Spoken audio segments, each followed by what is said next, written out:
this morning. Thanks, Pastor Brian. Appreciate it. Good morning, everybody. It's nice to be here. It's always good to be here. And kudos, man, for saying my last name right. That never happens. That's good. It gets butchered all kinds of ways, but you nailed it. So I've met many of you by now, I'm sure, but in case I haven't, like you said, like Pastor Brian said, I'm Trevor. My wife is Rebecca. We've got a couple of boys as well. We've been attending Kingsview for probably about six or 7 years now. I was trying to figure that out. Even though the church has been supporting the campus ministry that I take care of for much longer than that. So real quick, a little bit more for those of you who may be unfamiliar with the kind of work we do. So I serve as a Mission Canada worker at Humber College, as you heard, and the University of Guelph-Humber. It's two schools in one. It's this huge campus based on the northwest edge of Toronto. I'm sure it'll be on the screen at some point up there. Long story short, basically in my 20s, I felt led to plant some kind of campus ministry at some school somewhere, and I felt led to Humber partly because I found out that there was very, very little happening in terms of ministry there before we arrived. So by God's grace, in 2008, we launched a campus church there. It's called the Embassy, and the whole ministry exists really for two main reasons. So for one reason, it's for students who already know Jesus, to pull them together in community for fellowship and for discipleship as they journey through post-secondary. We think that's just so important, and here's why.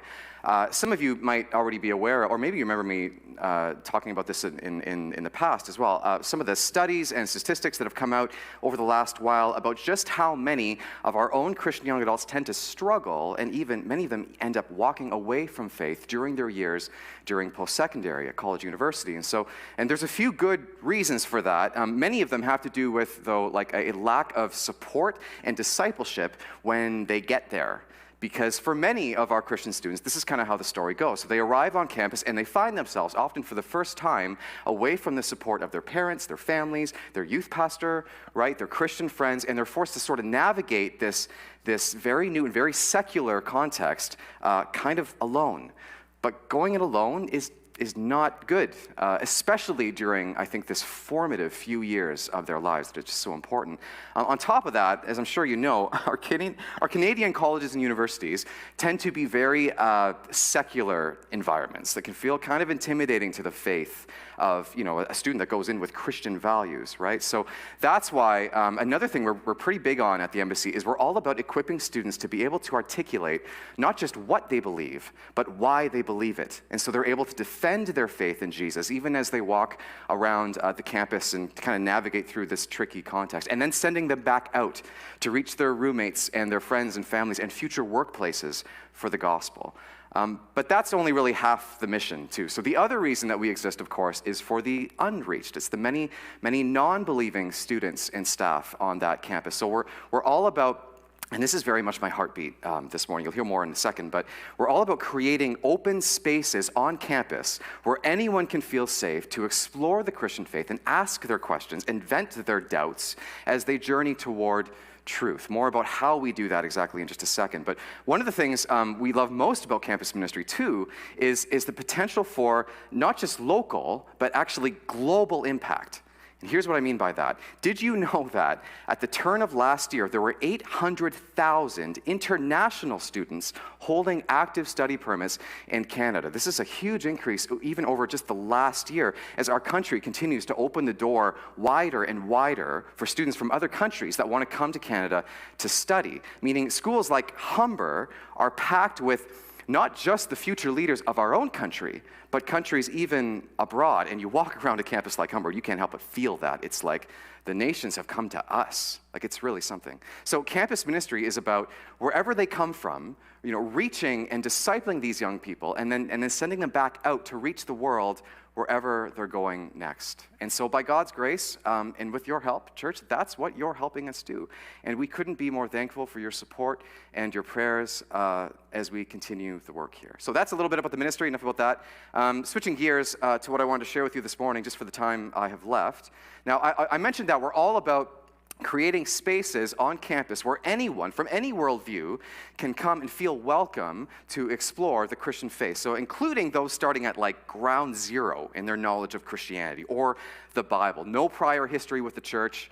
And plus other religions like Muslim, Hindu, Sikh students that show up and just they're curious. Skeptics, atheists, agnostics, you name it. we've had it, but we work really, really hard at creating environments that are hospitable to everyone, okay? And by God's grace, it works. We often have outsiders join us, and sometimes because they're curious, but what's this all about? They see the posters, like, what is this all about? Sometimes we bait them with free pizza, because students will do anything for a free meal, including sitting through a 30-minute sermon. They'll do it.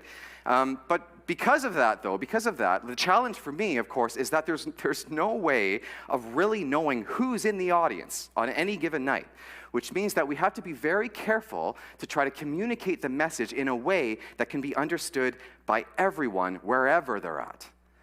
In fact, I'm sometimes asked, how we go about standing for biblical truth on campus or communicating it to those who are kind of looking from the outside in. Like where do you start? Well, sometimes we start with questions, with big questions, the kinds of questions everyone has, no matter who you are or what you believe. In fact, this morning, so I thought I'd try to give you all a sense of how we do this. So this is going to be a little bit different this morning. I'm going to take a bit of a different approach than I normally do here at Kingsview on a Sunday morning. Actually, for those of you who took Alpha or are currently taking Alpha, you're used to this kind of approach. You kind of get this, how big questions can kind of open up hearts and open up minds. But my goal this morning is to get you thinking about how you might approach conversations about faith using questions or lines of reasoning, maybe a little bit like what I'm going to share this morning, to connect with your own neighbors and coworkers and those in your life who just don't know God, okay? So here we go. So I want to tell you a story this morning because stories work so well in my context. So some of you might be familiar with an author named Leonard Tolstoy, Leo Tolstoy. Anyone ever heard that name before? Anyone? Yeah, a bunch of you. Okay, so he was a very famous Russian writer, somewhat of a philosopher who lived during the 1800s. You may have learned about him in history or English class in high school. And he wrote a pretty important book, little book, shouldn't say little book, big book, thick book, called War and Peace, which is often considered to be among the greatest pieces of literature ever written. He was a nobleman, he was a count, he's a very, very wealthy, very influential guy. Some of the world's great leaders, actually, like Mahatma Gandhi, Martin Luther King Jr., were heavily influenced by Tolstoy, so he definitely left a mark on the world. But there's a lot of details about Tolstoy's life that aren't as well known. So for example, closer to the end of his life, he wrote another book called A Confession, in which he writes about some of his more personal struggles, including his pursuit, trying to find a sense of meaning for his life. Now, Tolstoy was raised in the church, but eventually he rejected the Christian faith around the time he enrolled in university. Common story. He just found Christianity to be kind of restrictive and kind of irrelevant to his life, and so he dispensed with it. He was done with it. So Tolstoy enrolled in university purely for pleasure, it seems. So during his years as a student, he drank heavily. He was really promiscuous. Apparently, he developed this serious gambling addiction as well, just living it up, right? Trying to push himself as far away as possible from his religious roots. What Tolstoy cared about, I think, as a matter of primary importance for most of his life, was to become rich and famous. And he did both. He became very, very rich and very famous. He had this brilliant mind, and so he quickly rose to the top of his field. Eventually, he did settle down. He got married. He had a whole bunch of kids, lived in this massive mansion of a house, and became even more successful, just earning a pile of money through his writing. And you read about the life of Tolstoy. It's the picture of success, right? Rich, influential, important, extremely intelligent guy. I'm sure anyone in his time would have given anything to be him or have his status, right? But things began to kind of fall apart for him later on in life. It was around age 50. And it wasn't because he lost his wealth or because he fell sick or anything like that. It was because he stumbled upon a certain question. It's one of these big, kind of overarching, like existential questions that in all of his brilliance, he realized he didn't have an answer for. As wealthy as he was, as wise as he was, there was still this lingering question that began to haunt him. It began to kind of eat away at his mentality until it almost drove him, he said, to take his own life. He just couldn't shake it, just bothered him. The question was this, in his own words. I'm going to read it in context here, and we'll throw some of it on the screen in just a second. Tolstoy writes, my question, the one that brought me to the point of suicide when I was 50 years old, was a most simple one that lies in the soul of every person. It is the question without which life is impossible. It is this: what will come of what I do today or tomorrow? What will come of my entire life? Expressed another way, the question can be put like this: why do we live? Why do I wish for anything or do anything? Or expressed another way, is there any meaning in my life that will not be annihilated by the inevitability of death that awaits me? Does life have any meaning beyond death at all? Good question, I think. And hey, Tolstoy didn't stumble upon anything new here. This is a very ancient kind of question, something many great thinkers and philosophers have asked long before Tolstoy ever did. Actually, if you remember this passage from a couple of months ago, my good friend David Burke, brilliant message, he walked us through Ecclesiastes chapter 1. The question even shows up in the Old Testament, right, with writers grappling with this thing. You can trace it all the way through human history, in fact. It's like it's never really left us for a moment, for some reason. Those of you who have ever taken philosophy, if you've ever taken a course in philosophy, you know this too, right? That some of the most brilliant scholars and minds and philosophers the world has ever known have dedicated their lives to try to answer this same question. What is the meaning of life? Why are we here? Is there any greater reason or purpose for our existence at all? Or am I just a lump of stuff that arrived here on this planet, apparently by accident, and at some point my heart is just going to stop and I will be no more? And kind of a heavy question, right? Especially for 10 o'clock in the morning. Aren't you glad you came to church? Aren't you glad? But I'm sure all of us in this room have probably thought about this at one point or another. If not, I want to try to help you think about it, think it through. Tolstoy thought about this a lot. I mean, the question began to, like I said, kind of consume him. It literally kept him up at night. He became so disturbed by it. He writes about how he found it very difficult to sleep. In fact, he writes how it drove him to the brink of insanity because, after all, he had answers for many, many other questions. But for Tolstoy, this was the big one, right? And I think he was right. In fact, it kind of, if you think about it, it kind of has a way of undermining every other question, like making every other question or problem or pursuit seem a little pointless in comparison. And here's why I say that, okay? Think about it like this. So, for as intelligent as the human race has, and informed as the human race has become, for all of our accomplishments in the technologies and engineering, and the arts, etc., and the progress we've made in science and medicine in recent years, humanity has a lot to be proud of. Like, we have solved a lot of problems. Did you know that the average life expectancy in North America at just the turn of the 20th century was only about 47 years old? And just a century later, we've extended that to about 78, largely due to medical advances and other inventions of ours designed to help us kind of extend our lives. And aside from medicine, what about technology? I don't know if you're familiar with any of NASA's space programs. I geek out on this stuff all the time. But we keep sending these unbelievable robots 30 million miles away to Mars just to take some pictures for us and do some surveys and things like that. Human beings are capable of some mind-blowing things. AI is next, right? Who knows what's after that? Not sure I want to know, but there seems to be no limit to what we can do as a species, really. But if you think about it, really, Tolstoy's right. Who cares? Who cares? What difference does it make? Regardless of our progress in medicine, and I hate to break this to you, this is just bad news, but you should know that your chances of dying at some point are still 100%. Really. There is no vaccine for death, right? There just isn't. It's something we're all going to have to face. It's inevitable. And at that point, come on, this is the only question that's going to matter, isn't it?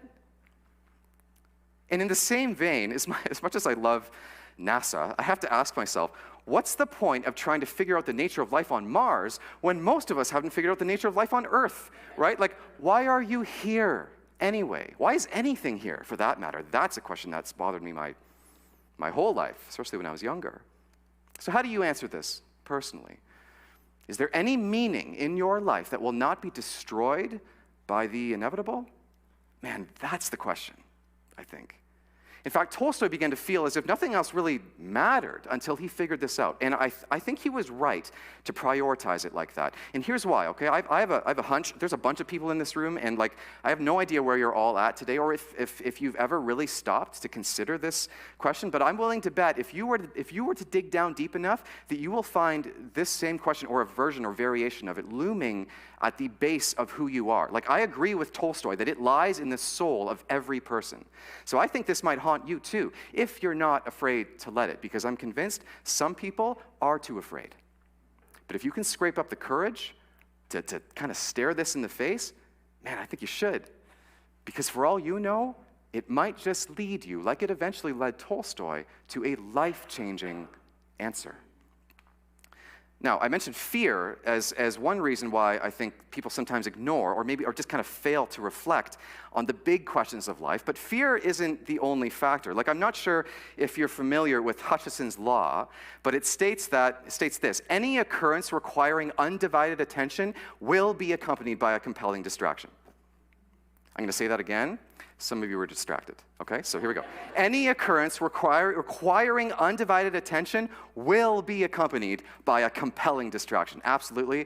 Amazing how true this is. I remember as a student myself, right, and sitting down to study, and it's like the harder the concept was that I had to try to kind of wrap my head around, the quicker I could come up with a list of reasons why I can do this later. Like I can put this off. It's very human, and similarly, I feel like some of us have ways of distracting ourselves from these pesky existential questions. We have ways of avoiding them or pretending we don't care. So for a few examples, okay, the popular distraction in our society, I think, try this on, is people exchanging the search for meaning with the search for money, right? Wealth, success, right? That can just become the driving force of our lives so quickly, and it takes over. To the point where instead of life revolving around the bigger question of why am I here, life begins to revolve around the much less important question of what can I get while I'm here.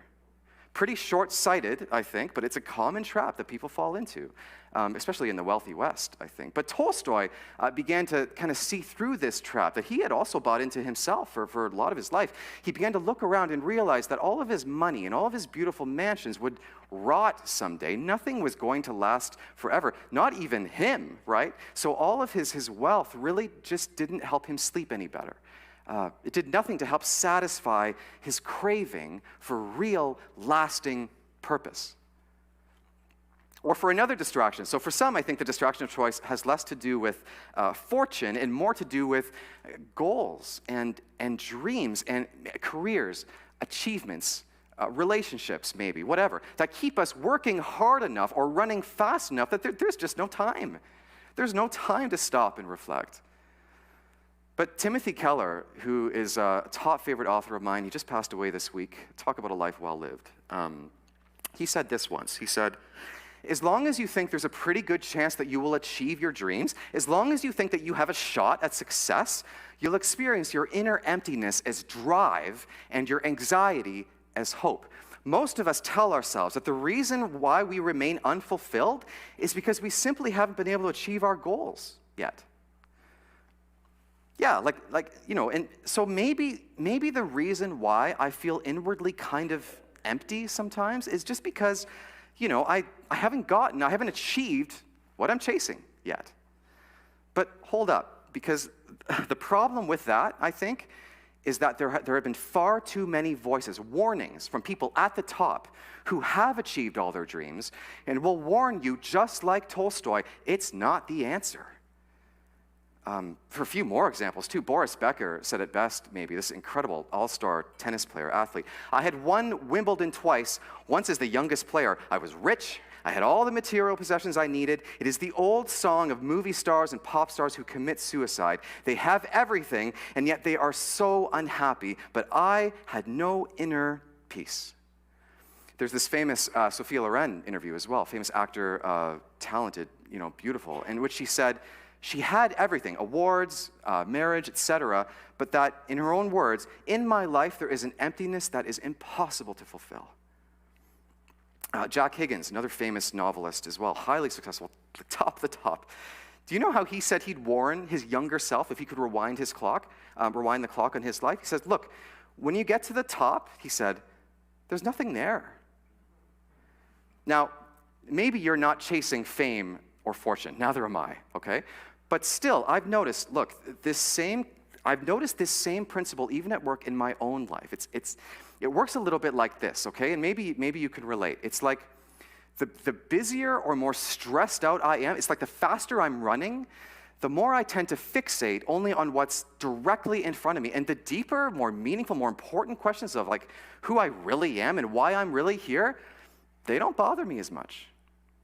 That's how it works. It's the power of distraction, I think. It's just so easy to lose the bigger picture. So fear, distraction, but here's another reason why I think some people kind of fail to stop and consider stuff like this. It's almost like a kind of procrastination. So subconsciously, it's kind of like questions like this don't matter for now. We kind of push them down, right? Because, look, I've got all the time in the world. This can wait. I'll worry about this later, maybe when I'm older or something like that. And I understand that mindset. I do, because I've been there too. It reminds me a little bit of how I used to think when I was a teenager, right? I felt kind of invincible, as teenage boys often do, which is why my childhood friends and I, we love to tempt fate. So for one example of this, and I have many, I had to choose one, there was one summer when my two best friends and I had a field car. This is my friend Josh and Jonathan and myself. We were all about 14 years old, way too young to drive, but you didn't need a license for a car like this. A field car, for those of you who are unfamiliar, is basically just an old, worthless car that would never pass safety, and you drive it around and around a farmer's field at insane rates of speed and just try your best to avoid trees and cows and stuff like that, okay? Josh's little brothers, stuff like that. But the three of us were really, really good at this. We were like a circus act, okay? So we had this one maneuver where we would get the car up to speed, and then one of us would try to climb up onto the roof of the car while it's still moving and try to stand up. We called this the Superman, because the only rule was that you couldn't hold on to anything, okay? You had to try to stand up on the roof and take the Superman position, right? While holding on with only your feet, which is really hard. And you got to hold that position as long as you could before falling off. So one time we were doing this, and we hit a nice long stretch of field, and we probably had the car up to like 60 or 70. I remember this like yesterday. It's burned in my memory. My friend Josh was on the roof, okay, doing the Superman flawlessly. He was the best at it, bare feet, right? And my other friend, what happened next is that we blew a tire. So my other friend Jonathan was driving at the time, so he's lost control of the car completely. I'm in the passenger side, and the car, of course, starts heading straight toward this huge tree at the edge of the field, and we're going straight forward, and we had lost that front tire and steering, and there were no airbags, and no one's wearing seatbelts because it felt more dangerous that way, right? And so we're hurling toward this tree, and I'm trying to figure out what in the world I'm going to do. And it's amazing how fast your brain can work in a moment like that. So like I had already decided that Josh on the roof he wasn't going to make it. And Jonathan beside me, he's probably going to die. But as for myself, if I could just like lower and escape through the passenger side window before the car hit the tree at the funeral, I could just blame the whole idea on these two idiots and find a new field car, move on with my life, right? That was the plan. But there was no time to enact it. Jonathan somehow, by some miracle, I think, ended up managing to swerve at the last second. We missed that tree by about 2 feet. In fact, we stopped and we walked and we went back and looked at the tire tracks, and nobody really said anything for a few minutes. And then we went inside, we changed our underwear, and Josh had to change his pants too. But for the rest of the afternoon, we thought it would be safer to just kind of jump off of barn rafters and whatever. Like I said, boys like to tempt fate, okay? It's like some of us grow out of this, some of us probably never do, but to some degree, I think this affects all of us, okay? Not just men. My point is this, if you're wondering what my point is. Most of us don't really live day to day, keeping the end of our lives in view at all times.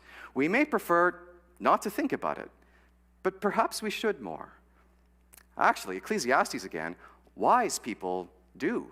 Why? Well, because the reality is, and as much as you and I tend to operate hour by hour as if we're going to live forever, we're not. Nobody does. Nobody does. And this was Tolstoy's big revelation, you see, that everything he had been living for up to that point actually meant nothing in the grand scheme of things. And he writes about feeling really kind of empty and unsatisfied when he eventually comes to that realization, and he decides to wake up.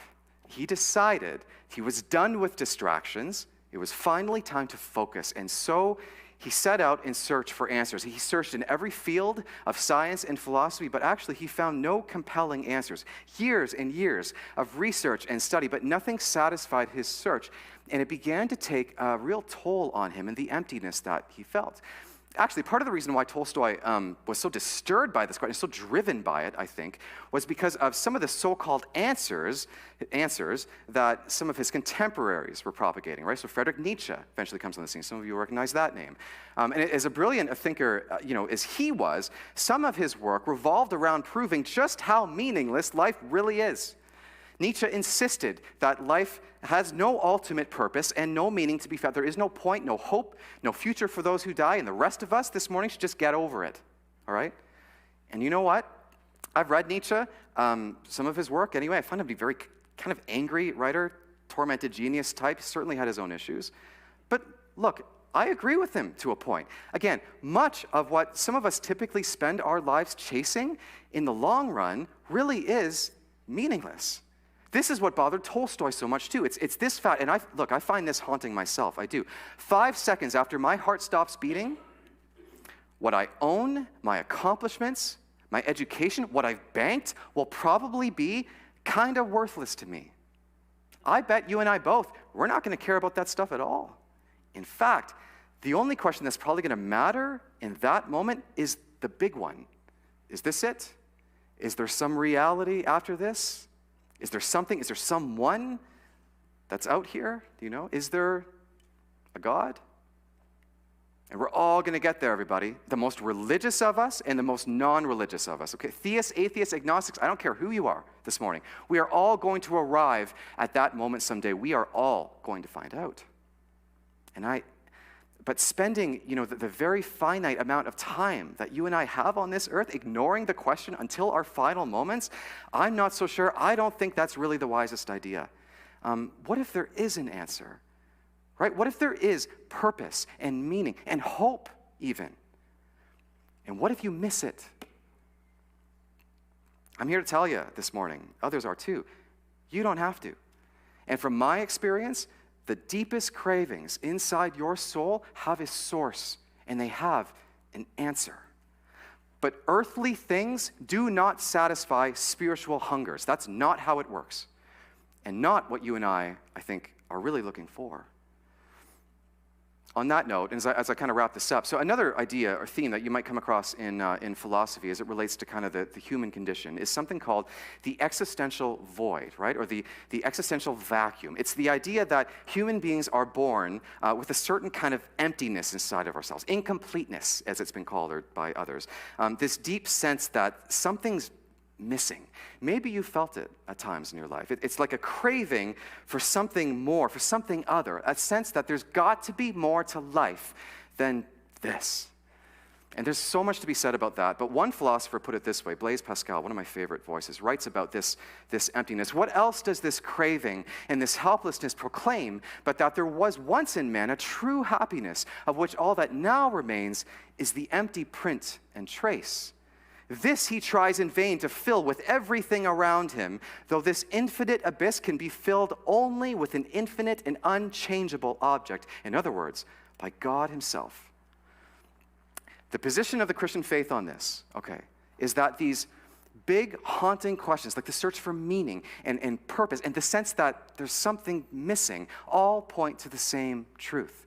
In fact, I believe that there's a reason why the vast majority of people, human beings, the world over, believe in some form of life after death, or in God or gods, right? From what I can tell, this knowledge seems to be embedded kind of deep within us. Or to borrow a phrase from the Bible, from Romans, it seems like it's been written on our hearts.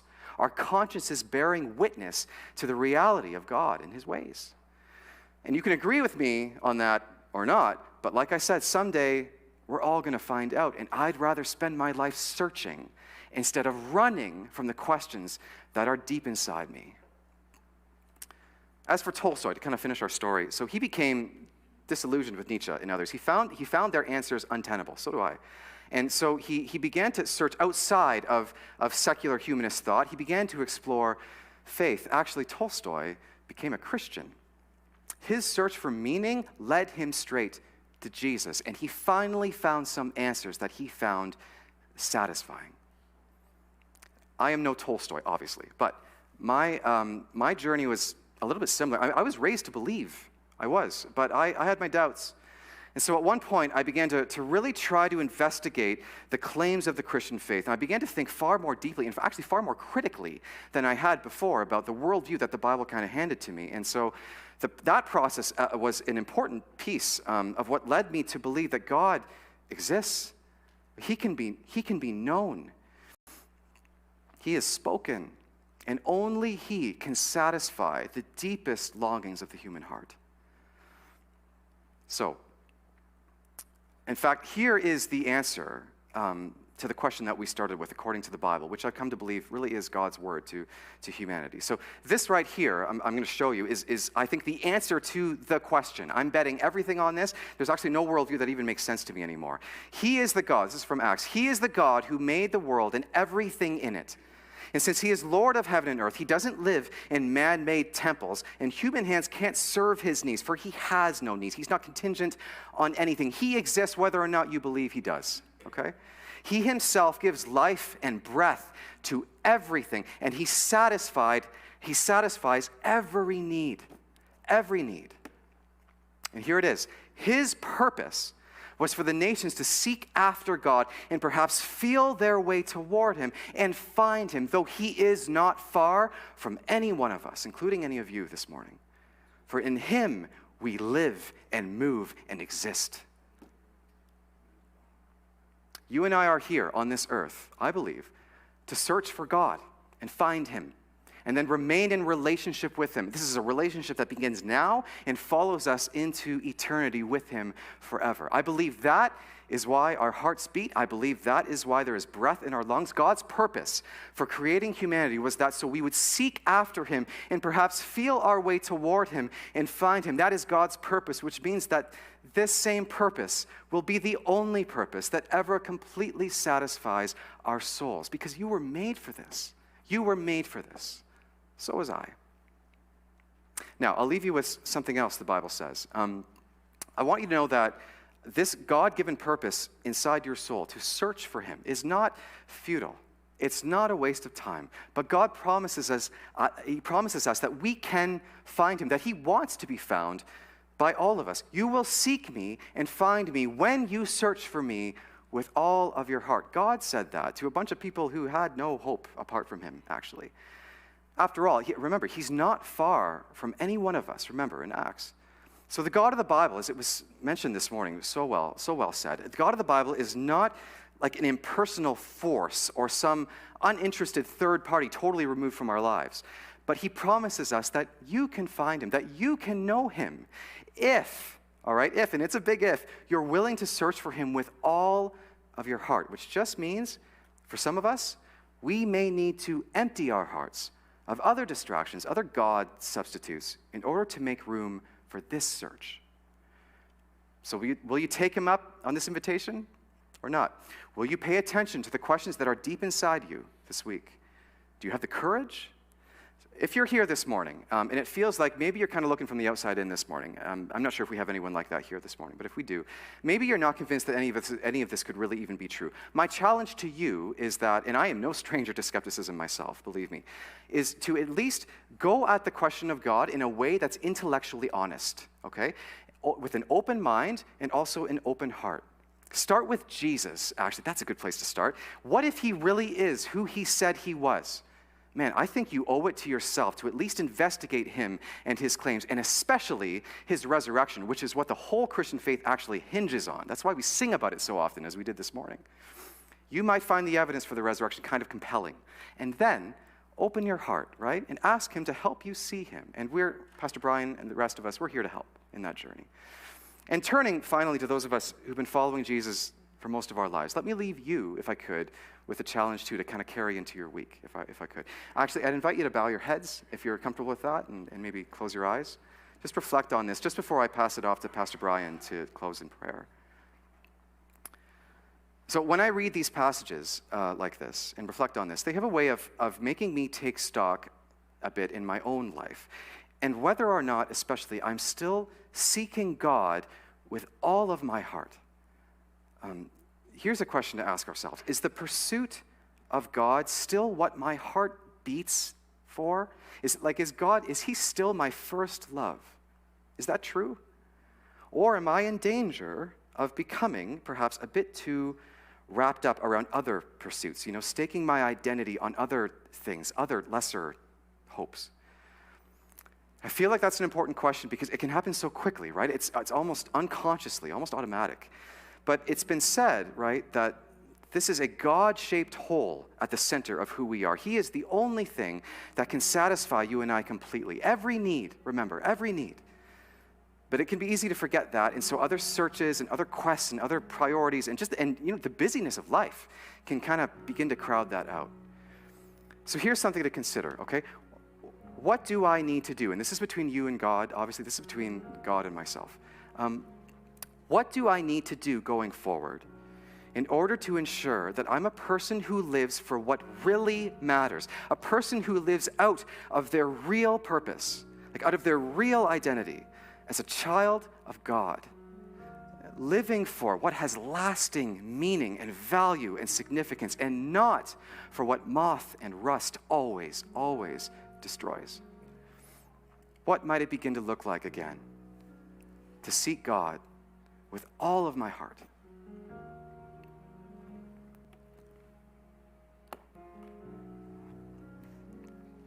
I'm going to invite all of us to stand as I close us off in a word of prayer. Thank you, Trevor, for sharing that. Just going to close in prayer, followed by our blessing. Lord Jesus, would you continue to help make yourself known to us? May you be easy to find beyond the distractions. And more than anything, may you bring life and meaning to our lives and the lives of those around us. Lord, we love you because you first loved us. And Lord, I pray that you would encourage any one of us, myself included, that as we draw near to you, you draw near to us. No steps of ours towards you are ever futile or meaningless, but they are actually worthwhile and exponential as well. So if you would receive the Lord's blessing this morning, feel free to posture yourself to receive. Lord, may the Lord bless you and keep you. May he cause his face to shine upon you, and may he be gracious towards you and give you peace. In Jesus' name, amen and amen. So glad that you joined us this morning at Kingsview. If you are in need of prayer or want to talk, myself, Pastor Steve, and others would be glad to chat with you. Listen, thank you for joining, and we will see you all next week. Take care. God bless.